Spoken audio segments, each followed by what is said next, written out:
उधर आतंकियों के मुद्दे पर भारत की कड़ी फटकार के बावजूद चीन अपनी हरकतों से बाज आता नहीं दिख रहा। चीन ने एक बार फिर पाकिस्तान में पल रहे आतंकी अब्दुल रऊफ पर बैन लगाने में रोड़ा अटका दिया।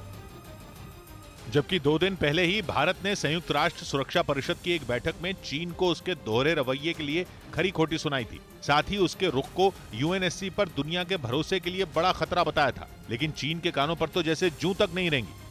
और उसने पाकिस्तान में बैठे खूंखार आतंकी अब्दुल रऊफ को ग्लोबल टेररिस्ट घोषित किए जाने के प्रस्ताव पर वीटो लगा दिया, जिसका नतीजा ये हुआ कि आतंकी अब्दुल रऊफ ग्लोबल टेररिस्ट घोषित नहीं हो सका। जबकि चीन को छोड़कर यूएनएससी के बाकी 14 सदस्यों ने भारत और अमेरिका की ओर से पेश किए गए इस प्रस्ताव का खुलकर समर्थन किया था। मतलब ये कि चीन एक बार फिर पाकिस्तान के पाले हुए आतंकियों के लिए कवच बन गया, जबकि अमेरिका 2010 में ही अब्दुल रऊफ का नाम मोस्ट वांटेड आतंकियों की लिस्ट में डाल चुका है।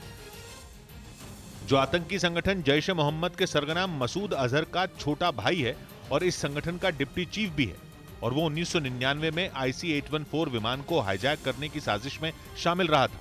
इसके अलावा 2001 में संसद पर हुए हमले और 2016 में पठानकोट एयरबेस पर हुए आतंकी हमले में भी उसका बड़ा हाथ था। हालांकि ये पहला मौका नहीं है जब चीन ने पाकिस्तान के पाले हुए आतंकियों को बचाया हो।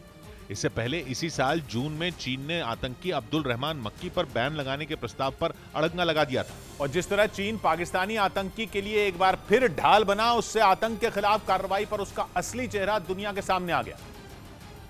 जबकि इस बार भारत ने आतंकी अब्दुल रऊफ के काले कारनामों के कई ठोस सबूत यूएनएससी के सामने पेश किए थे, लेकिन इसके बावजूद चीन ने इस प्रस्ताव के खिलाफ वोटिंग कर दी। हालांकि अब भारत ने ठान लिया है कि वो आतंक को लेकर चीन और पाकिस्तान को दुनिया के सामने बेनकाब करके रहेगा। चीन के दोहरे चरित्र के बावजूद भारत संयुक्त राष्ट्र में आतंकवादियों पर प्रतिबंध लगाने की अपनी कोशिश जारी रखेगा।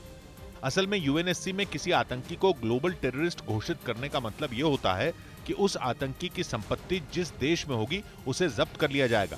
साथ ही उसके दूसरे देशों की यात्रा करने पर भी सख्त प्रतिबंध लग जाएंगे। और अपने जिगरी दोस्त पाकिस्तान की दुनिया में किरकिरी होने से बचाने के लिए चीन ऐसा नहीं होने देना चाहता, क्योंकि पाकिस्तान चीनी हथियारों का बड़ा खरीदार है। इसके अलावा चीन ने पाकिस्तान में विकास के नाम पर लाखों करोड़ों का निवेश भी कर रखा है।